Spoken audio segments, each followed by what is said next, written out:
opisyal daw kini si Daphne Madrid para sa Malaybalay News Update sa syudad sa Malaybalay. Malaybalay Tree City launching gipahigayon sa New City Hall Compound, Malaybalay City. Alayon sa pagselebrar sa Philippine Environment Month, adunay gipahigayon nga program launching nga mao ang Bloom Where You Are Planted Malaybalay Tree City Project adlaw nga Huwebes, Hunyo 6, 2024. Ug adunay tema nga Our Environment, Our Future. Ang Malaybalay Tree City Project gipatuman sa syudad sa Malaybalay pinaagi kang City Mayor Warren Pabillaran sa buhatan sa Community Environment and Natural Resources Office o CENRO nga gipanguluhan ni Ms. Jessie G. Suson, 9th SP member sa pagpunguna ni Vice Mayor Estelito Marabe ug ni Konsehal Alan Ryan Legaspi ang chairman sa Committee on Environment and Natural Resources ug mga opisina o departamento nga kabahin niini. Sila mipasalig nga sugdan ang mga kalihukan sa pagpangandam sa komunidad ug katilingban sa paghimo sa tukma nga mga palisiya o mga balaod nga makapalig-on sa pagpatuman sa programa, pagpalambo sa mga proyekto o mga estratehiya sa maong kalihukan, paggahin og pondo o pagpangita og fund support aron mapadayon ang pagpatuman sa programa, paghatag og mga seedling o mga materyales sa pagtanom ug pagpahigayon og periodic monitoring ug assessment sa pagpatuman sa programa. Ibayan nato ang Malaybalay na dagan kahoy, once dagan kahoy, bugnaw gid siya. Okay? I hope, labi na sa mga barangay mo, nagipatawag yun ang barangay karon kay 46 ka barangay, ma-spread out, at least na lang, bisag isa lang dito motobo for the next 20 years, patsada na kayo. Okay? Maura gina kong hangyo yun, na deep in your heart, in your mind, na may gugma yun ninyo ba na nagtanong ta og kahoy dos Malaybalay, motobo ang kahoy, kung the rest sa itong kinabuhi, ang Malaybalay at least ibugnaw yun. Ipaningkamutan din sa sentro, ipaningkamutan din sa CDRR mo na office, para yun, ang Malaybalay, mong bugnaw. Atong ampingan, kung sa natanom, ang atong gitanom. Kana lang yun, imagine 100,000 katao, kaya 200,000 man ka, o katunga anak, mga bata, o kita lang 200,000 sa Malaybalay.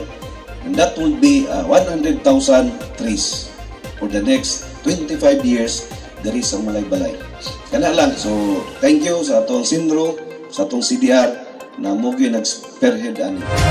Isip aktibo nga mga citizen, leader og organisasyon sa syudad, sila misaad nga suportahan ang Bloom Where You Are Planted Malaybalay Tree City Project nga nagtuo nga ang tanan adunay katungdanan sa pagpalambo sa pagpanalipod og pagkonserbar sa kinaiyahan pinaagi sa mga inisyatibo sa pagpatubo sa kahoy.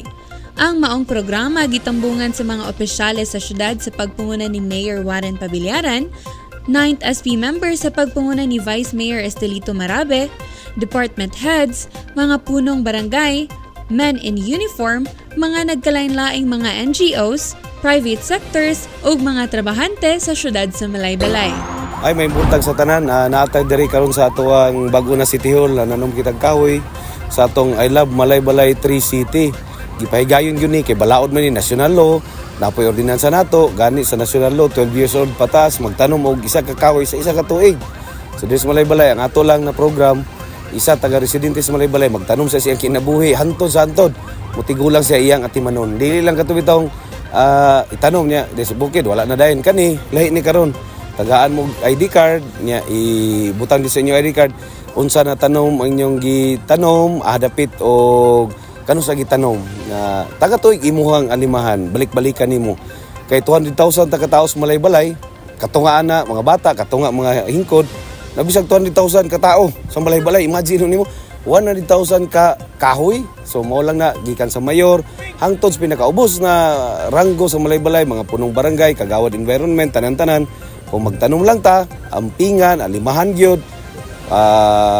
amumahon hangtod mo dako, ang Malaybalay gyud ang makabenepisyo. Kay ang Malaybalay, way lain mo higugma, kita ra taga Malaybalay. So saka ta Malaybalay, ampingan natong environment, our future. Daghang salamat ug minaut ko na kanina mensahe mudulot sa kasing-kasing og guna-una sa taga Malaybalay. Tanom ta bisag diha sa imong tugkaran. Daghang salamat ug maayong adlaw sa tanan. Ug mao kato ang update karong adlaw sa dugang pang mga balita, mamahimo nga i-follow ug i-like ang official Facebook page ug i-subscribe ang YouTube channel nga Mayor Warren Pabillaran. O kini si Daphne Madrid para sa Malaybalay News Update sa syudad sa Malaybalay. Mayong adlaw ug salamat tungkay.